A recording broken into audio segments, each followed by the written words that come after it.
Espera aí só um pouquinho. Tá joia, Paulo. Vamos para o inglês, por favor. Aqui a gente avisa que acabou o tempo, ou deixa a gente... Sim, avisa.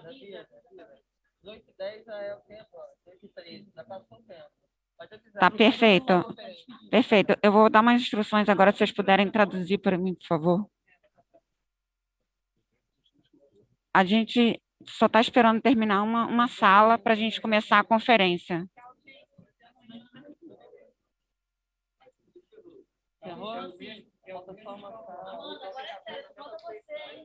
Ana, they are just waiting for a session to close and they will start our session. Okay, no problem.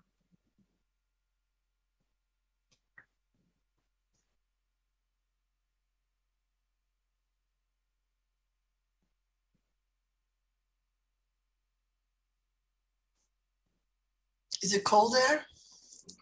Today it got a little bit cold. Yeah, it hasn't been very cold at all, but where are you? Where in Brazil are you? I am in Porto Alegre. Oh, in Porto Alegre. So it's not very cold there at all, probably. No, it's beginning summer. Very nice, actually. Yeah. So you are in Philadelphia. Philadelphia. Since when? Oh, a while now, since 2014, seven years, almost 8 years. Yeah. Doutora Maria Inês. Sim. Vamos dar início. Eu vou fazer uma contagem de 5 segundos para a senhora. Quando chegar no 1, a senhora vai estar ao vivo. Tá ótimo. Tá bom? 5, 4, 3, 2, 1. Boa tarde a todos e todas. Bem-vindos. As the president of the Congresso de Epidemiologia and the 208 IEA World Congress in Epidemiology, jointly held in Porto Alegre, I'm honored to open the session and present Dr. Ana Victoria Dierro. Ana will address abordagens sistêmicas em saúde urbana, a experiência Salurbal. Ana was trained as a pediatrician in Buenos Aires and completed her MPH and PhD at the Johns Hopkins University. She is Dana and David Dornsife Dean and Distinguished Professor of Epidemiology at the Dornsife School of Public Health. She is director of the Drexel Urban Health Collaborative. Her research areas include social epidemiology and health disparities, environmental health effects, urban health, psychosocial factors, cardiovascular disease epidemiology, social environment gene interactions, and the use of multi-level methods and complex system approaches in population health. Please join me to welcome her. Muchas gracias. Thank you, María Inés, for that very kind introduction. Buenas tardes a todos y a todas. So unfortunately, I cannot speak Portuguese, so I will speak English. Let me share my screen. Let's see. Is that okay? You can see my screen okay? Okay. So thank you so much for the invitation to speak to you this afternoon. I'm going to tell you a little bit about the experience in the Salurbal study, Salud Urbana en América Latina, with really taking seriously a systems approach to understanding the drivers of urban health, and most importantly, to identifying policy actions in urban health to improve health, promote environmental sustainability, and reduce inequities. So in case you are not familiar with the Salurbal project, this is a project that grew out of a network, which is the Urban Health Network for Latin America and the Caribbean, and was funded by the Wellcome Trust 5 years ago.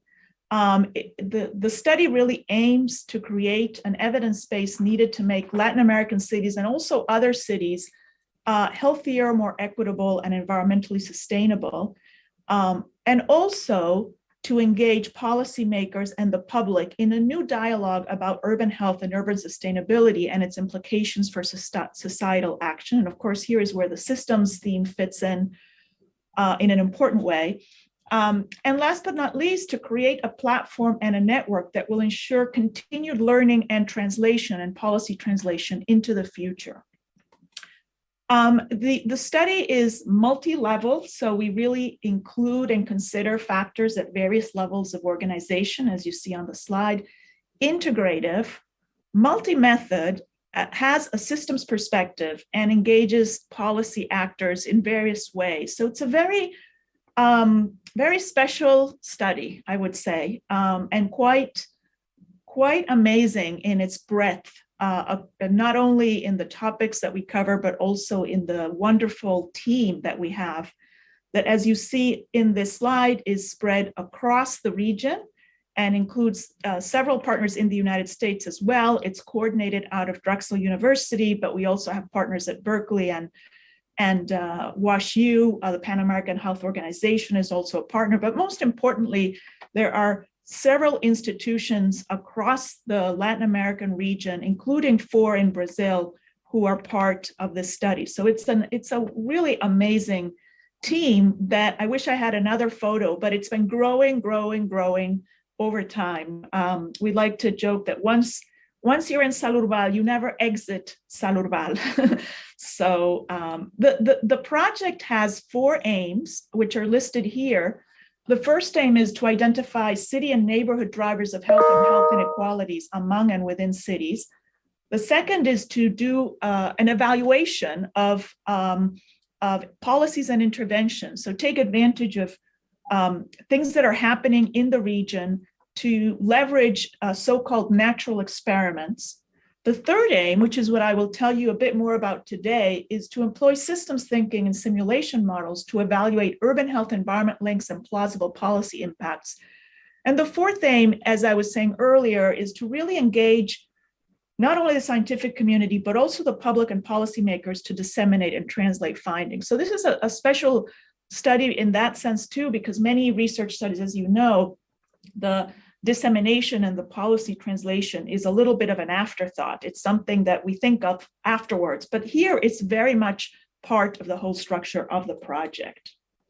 So we really see these aims: observation, which is the first aim, taking advantage of a unique data resource on all cities of 100,000 or more residents in 210 in all the participating countries, which is based on basically learning from observations. The second aim, which is about evaluating actions, taking advantage of natural experiments. And the third aim is systems modeling and systems approaches. And we really see these aims as complementary, completely complementary, and reinforcing each other and improving each other over time. So really, we, as part of the Salurval systems aim, our goal is to employ systems thinking and formal systems simulation models to better understand the dynamic relations between the urban environment, health, and environmental sustainability, and also to identify the plausible impacts of selected policies under varying conditions and dynamic relations. And this is very important because this is where the strength of systems approaches lies, in really trying to understand the impact of actions in the context of dynamic systems. And of course, in public health, in population health, in urban health, we necessarily are dealing with what are complex systems. And in order to understand both the causes of ill health and health inequities and what we can do to improve health and reduce health inequities, we really need to understand the functioning of these systems. And I'll return to this at the end, but this doesn't mean doing things that are very, very complicated. It means trying to abstract the essential dynamics that are fundamental to the problems that we're trying to understand and act on. There is, of course, a long history within urban sociology, geography, the social sciences in general, in conceptualizing cities as systems. And on the left is the cover of a book by Jay Forrester, a book called Urban Dynamics, published in 1969. Jay Forrester was one of the sort of founders of systems thinking, which talked about the evolution and dynamics of cities over time without necessarily a health focus. And on the right is a more recent book, The New Science of Cities by Michael Batty, which talks also about the dynamics of cities and transportation and role of urban planning, migration, et cetera. And I could probably update with a 2021 book. That's probably something I should do. So there's a long history of thinking of cities as systems, but perhaps not as much in thinking about how health fits into this approach. So, when we say that we need systems thinking for urban health, why? Why is it? Well, the core reason is because urban health involves dynamic relations. And by dynamic relations, I mean something very specific. I mean the presence of feedbacks, reinforcing or buffering feedbacks, feedback loops. And I also mean dependencies. So when what one person does affects another person. Of course, the transmission of infectious diseases is the typical example of a dependency, but there are many ways in which social norms or social interactions create dependencies, not just across people, but also across neighborhoods. One neighborhood in a city affects other neighborhoods near it. The distribution of income across neighborhoods affects all neighborhoods. So many ways in which these feedbacks and dependencies appear in systems and actually generate the dynamic relations that are the hallmark of complex systems. And this has implications. It results in effects that are nonlinear. In much of epidemiology and public health, we often think in a rather naive way about linear models, but in reality, we know that effects are not linear, that sometimes we see effects distant in space and time. What happens today here can impact a place far away and can impact much further down in history, further down the road. In taking an example from the United States, historical redlining in the context of racist policies of lending agencies that happened 50, 60 years ago has implications on neighborhood conditions now, for example. These dynamic relations also imply that context, other factors are important to understanding the impact of a given factor because they modify the effects. And last but not least, often we can see unanticipated effects, things that happen that we did not think of because we're thinking perhaps linearly, but in the context of a system, we can understand why they might have happened. So these are some of the reasons why systems thinking is important to urban health. Let me give you an example, concrete example. Let's suppose we are thinking about implementing a rapid transit system in a city, and we believe this will have effects, reduce automobile traffic, potentially improve walking because people will drive less, walk to the bus stop, promote mixed land use because there'll be potentially more stores around the bus stops. These things have implications. Automobile traffic, reductions in automobile traffic may reduce injuries, reduce air pollution, reduce personal air pollution exposure, reduce chronic disease. Walking may reduce physical activity, which may reduce chronic disease. Mixed use could have perhaps paradoxical effects on safety and violence, which could increase chronic diseases. And violence may reduce walking because people have safety concerns and many other feedbacks and unexpected relationships. Walking could increase exposure to air pollution. And so this may have then mixed effects on chronic disease. And we can also think of other dynamics, which I'm not going to talk about. But the main point is that here in this very simple diagram, we have multiple pathways. We have conditional effects. For example, the effect of walking on chronic disease, on one hand, may be beneficial, but if it's done in the context of high air pollution, it may not be so beneficial. And unexpected effects. And also, it's important to think systemically to be able to understand the plausible effects on a range of outcomes of a particular intervention under varying conditions, and also to identify new leverage points.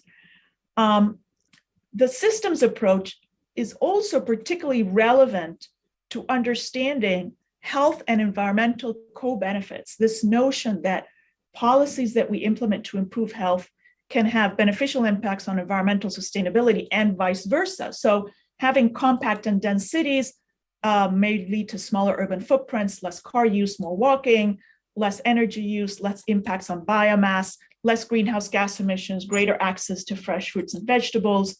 Less car use has implications for air pollution and commutes, which may influence dietary factors as well, and more physical activity, et cetera, links to better mental health and less chronic disease. So you see, some effects that are environmental in the orange, but also health effects that are green. And these effects are intertwined because it's the system that's generating these co-benefits. And so particularly today, when we need to think critically about, when we think about urban health, we need to think about inequities, and we need to think about climate and environmental sustainability. This kind of approach is particularly important. The systems approach can really yield insight into these interconnections in a way that we cannot achieve with traditional methods alone.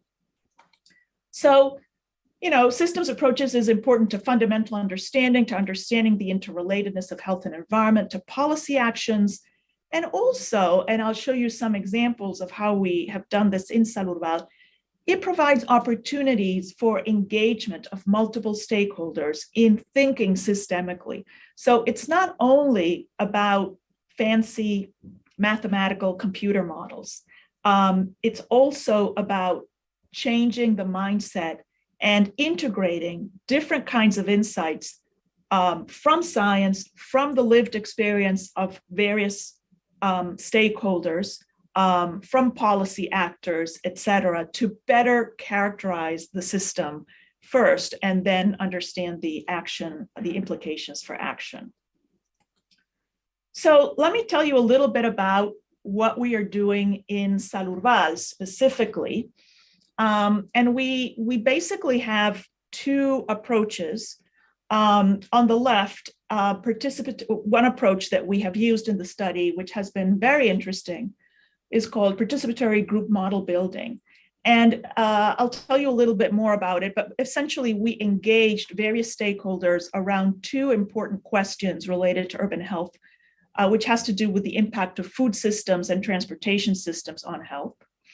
And these activities are qualitative and participatory, and I'll tell you a little bit more about them. And they allow us to generate causal loop diagrams that make explicit mental models of systems. And then using those qualitative causal loop diagrams, we can discuss and identify actions that perhaps we would not have thought of if we had not gone through the exercise of thinking systemically. And then on the right side is another complementary approach that we are using, which is actual simulation modeling. We are using agent-based simulation modeling, and this modeling incorporates some of the impacts from some inputs from group model building, but also from other sources of information.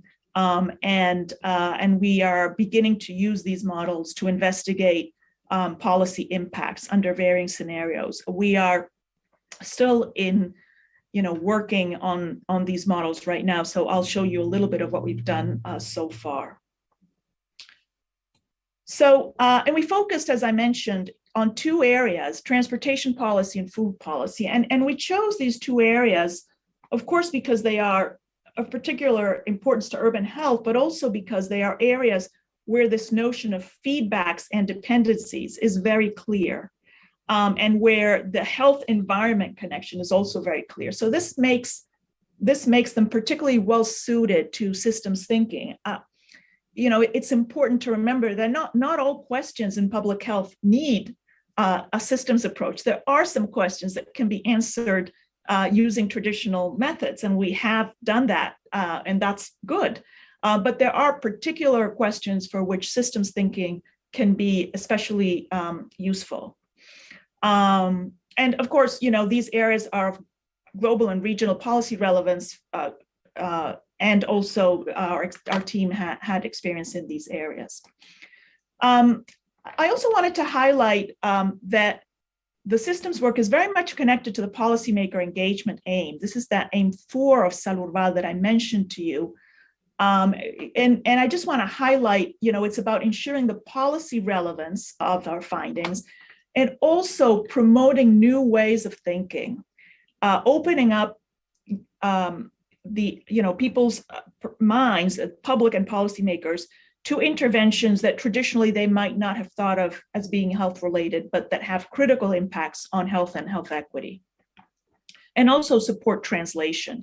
And so the systems work is very much connected to this policymaker engagement aim, certainly through the participatory group model building, which engage stakeholders, and I'll tell you about in a minute, and also through inputs to the simulation models, which we will then share back with stakeholders when we have some results. And we have also used participatory group model building as part of the AIM2 evaluation activities. I mentioned to you that we're doing some policy evaluation. One of them is evaluating the impact of a new transportation system, Transmicable in Bogotá. And the team in Bogotá actually used participatory group model building to help guide the evaluation, which is also a very interesting use of these tools. So let me tell you a little bit about the participatory group model building activities. And this is in a paper led by Brent Langelier, if you're interested in reading more about it, published a couple of years ago. So I think I've already touched on these points about why we used a system approach, but I think what's critical is that we need common tools and terminology for describing complex systems and understanding their influence. And these need to be tools that everybody can use. They don't have to be jargon-filled and only for the expert computer modeler. They need to be tools that stakeholders can understand, that are concrete, that it's not just about metaphors about system, but that really shows specifically what we are talking about when we talk about systems in urban health. What does it mean for real people and for people who are really trying to understand the reality that they are in so that they can intervene to change it? So we held 3 workshops with over 60 participants. And the objectives of these workshops were to engage policy stakeholders in Salurval, introduce systems thinking, describe the structure and function of complex systems using the transportation and food systems examples, explore multi-sectoral influences, and begin to identify policy solutions. And there's a series of activities, which I've listed on the right, structured activities that have been developed in the context of other projects that we implemented. And I'm going to go through these quickly, but here's some photos of the workshops. They were very engaging, very interesting. We did them in Lima, Sao Paulo, and Antigua in Guatemala with facilitators. The activities included creating graphs over time of how factors might be changing over time. We also gave participants tools to create causal loop diagrams with very specific rules about what the arrows mean, and these teams created these causal loop diagrams that explained hypotheses about how the food system or the transportation system influence a healthy urban environment. And we came up with diagrams like this, which is sort of the consensus after much discussion of the group. And here you see the team synthesizing these diagrams, putting them together to create more complex diagrams that really reflect the thinking of the group and in very specific ways where some of the feedbacks are.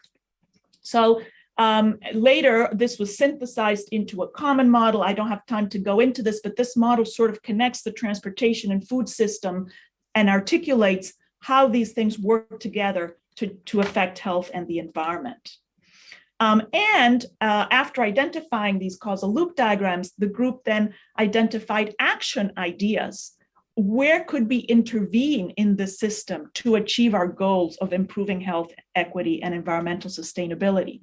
And then the group also categorized these activities based on how hard or easy they would be to do and how much impact they might have. And so this is an example of some of the activities that one of the teams came up with. So in summary, this was a very rich activity that really gave participants tools that they could then use in their regular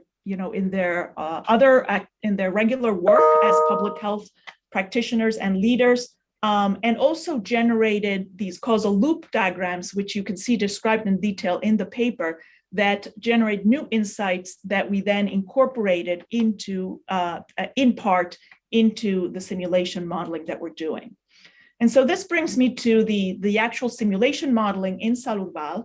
And we basically have been developing two agent-based models, one on ultra-processed food purchasing and to answer specific policy questions like how can food labeling, advertising, and taxes be most effectively combined to reduce purchasing of ultra-processed food in Latin American cities, and another model on trying to understand how transportation policies, bus rapid transit policies, car-focused regulations and taxations, and interventions to improve safety, which have the greatest impact on decreasing car use and pollution while increasing active transport and overall physical activity. And so we are in the midst of developing these two models. Let me tell you a little bit about each of them. This is the ultra-processed food purchasing model, and here's some of the key questions that the model is designed to answer. How can food labeling, advertising, and taxes be used to reduce purchasing of ultra-processed foods in Latin American cities? And some follow-up questions about the impact of these policies in the context of different equity scenarios. So I'm going to skip this.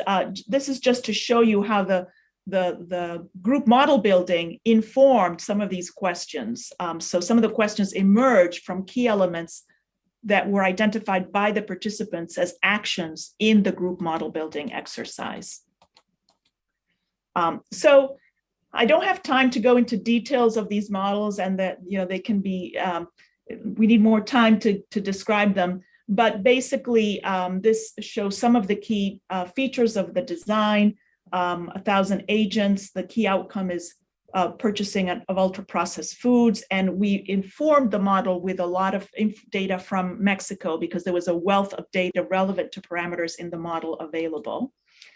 The model includes a social network, which is mechanisms through which the actions of people in one's network affect behavior. And there's a set of rules in the model that determine the actions, the behavior of agents. And then there are ways in which the policy effects are also quantified into the model. And so we use the model to explore several policy counterfactual scenarios, tax increases to ultra-processed foods, nutrition labeling, and differences in levels of advertising, because restricting advertising, of course, is one policy action. So these are three policy actions. And basically, the model was explored under two different scenarios, which reflect the social transition that we see in the Latin American region in the consumption of ultra-processed foods. What we're calling a pre-transitional phase in which ultra-processed food purchasing is higher among high-income persons, which is similar to what we see today in Mexico, for example, and what we're calling a post-transition, which is when ultra-processed food purchasing is higher among the low-income population, which is what we see today in Chile. So there are, of course, complex social forces and other economic factors that are driving this transition. So I don't have time to go into the results in detail, but this shows the kinds of outputs that the model can generate. We can look at ultra-processed food consumption under different scenarios, under a baseline scenario, and what happens when we increase ads, when we introduce food labeling, ultra-processed food labeling, when we introduce different levels of the tax, when we combine the policies. And we can see how ultra-processed food consumption changes under these different scenarios and draw conclusions about under what conditions one scenario, a policy works better than others. So for example, in our case, we found that the advertising restrictions did not have much of an impact, but we did see significant impact of taxes and food labeling, which of course interacted so that their effects were magnified when these were implemented together. We also explored the impact on inequities. And I don't have time to go into this in detail, but this figure shows disparities in ultra-processed food consumption when the social gradient is such that it is higher ultra-processed food consumption in low income or the opposite, and how the inequity changes under the different policy alternatives. So what did we find in conclusion? Well, we found that the tax and labeling policies had the maximum effectiveness, but the equity effects differ depending on the context, and that population level policies alone may not be sufficient to reduce or eliminate inequities. And we are in the process of improving on this model, adding the environmental impacts of different kinds of food consumption to link, for example, dietary behaviors to greenhouse gas emissions, to understand the impacts of some of these policies and interventions, not just on diet, but also on environmental impacts. So that's in the works. The other model that I just wanted to briefly tell you about is a transportation model. And it is a model of transportation behavior in a city inspired by Bogota, because Bogota is where we had a wealth of data that would be useful. And we are using this model to explore three types of policies: public transportation policies, car-focused policies, and interventions to improve safety, which also affects people's travel behavior. And we are using the model to assess the impact of these policies simultaneously on mode share, which is what type of transportation people choose, but also on physical activity and eventually on air pollution and emissions. Again, you see this theme of examining health and environmental impacts together. So I don't have time to go into the rules of the model, but it does involve agents in an environment that behave in certain ways, and there are certain rules influenced by evidence and data as much as possible about how people decide what transportation mode to use. And then we, to inform the model, we use data from Bogota, real data from Bogota, that we then stylize to create the, the platform on which the model is working. There are also different socioeconomic groups reflected in the model, and different levels of safety and violence exposure, as well as income and vehicle ownership, a number of parameters that affect people's transportation choices. There are a number of rules about how people behave, and this is what you have to do with an agent-based model. And this is why it's very interesting to do these models, because you realize how little we know and how hard it is to often identify the rules that inform the model. And the rules are critical because the what we see as output of the models is fundamentally driven by what we put into the model. And so as a side note, one of the most interesting and important byproducts of using these systems approaches is highlighting gaps in the knowledge that we have that we need to fill using other methods. So we are using this model to explore, as I said, various kinds of policies and to evaluate the health and environmental impacts. This model is under development. It's a lot of work to parameterize the model, to validate the model, and then to understand the implications of what we see. After having shared a little bit with you on what we're doing in Salud Rural, and particularly the systems modeling, I just wanted to close by talking a little bit about some of the challenges. And I think, some of the challenges, one important challenge has to do with when we're thinking about systems or complex systems, there's a tendency to want to include everything. And that really is not the point. The point is to really abstract the essential dynamics. So the scientific goal of abstraction and identifying the essential elements is as critical or more in systems thinking and complex system simulation than it is in all of science. So it's not just a question of making something very, very complicated. Balancing the abstract with the realistic model, that is where we put in a lot of real data, is also a constant challenge. Integrating qualitative approaches with simulation modeling, because we can't rely only on the quantitative piece. We have to include qualitative information.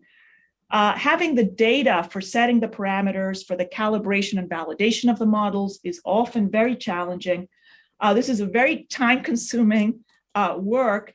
And I think it's very important to remember, and this goes back to what I was saying about the Salud Rural approach, that these systems tools are really complementary to other approaches. They're not intended to replace these things, but rather to help us integrate the knowledge generated from these other approaches so that we can understand the implications better. And often the exercise of systems modeling itself, as I said earlier, highlights gaps in knowledge that we have to fill using the more traditional methods.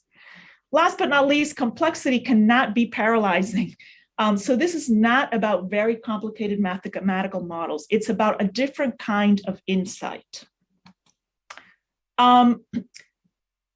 Systems thinking, I think the importance of systems thinking has also been particularly highlighted by the pandemic, just as the pandemic has highlighted so many challenges and issues in our society about health and more.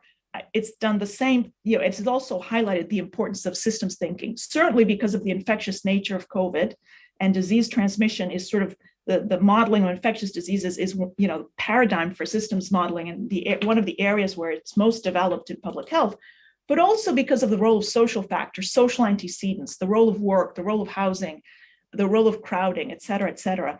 Also structural factors like racism and inequality, because the way to capture the impact of these factors is through systems thinking. And COVID and our response to it has been characterized by things like unanticipated effects, effects distant in space and time, and also the resistance to change. I think, we saw incredible things happen during the pandemic, very bad things, but also incredible things like greenhouse gas emissions dropping dramatically. And then at the same time, we're seeing things rebound now. So this is another characteristic of complex systems, this resistance to change. And so I think we have the COVID-19, the pandemic has really highlighted why we need to think systemically in public health more and in epidemiology more than ever. And so just to finish up, I want to finish up with this quote from Forrester, who was the author of that book that I showed you earlier on urban dynamics. And he says, in the complex system, causes are usually found not in prior events, but in the structures and policies of the system. And this is really what we're grappling with, to understand the structures and policies using all the tools, all the methodologic tools that we have, so that we can really intervene on these systems and move them in a healthy and environmentally sustainable direction. And so I will just end there. I know this was a little bit fast, but I hope it was understandable and useful. And here's our information for Salurval if you're interested in learning more. And thank you so much for listening. Thank you.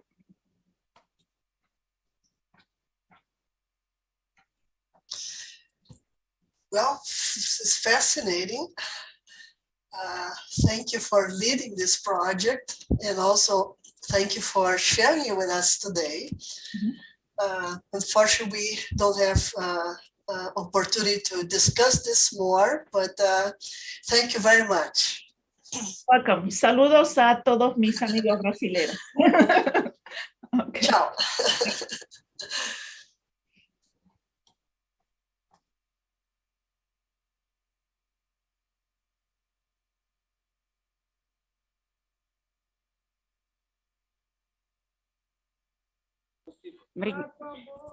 Obrigada, doutora.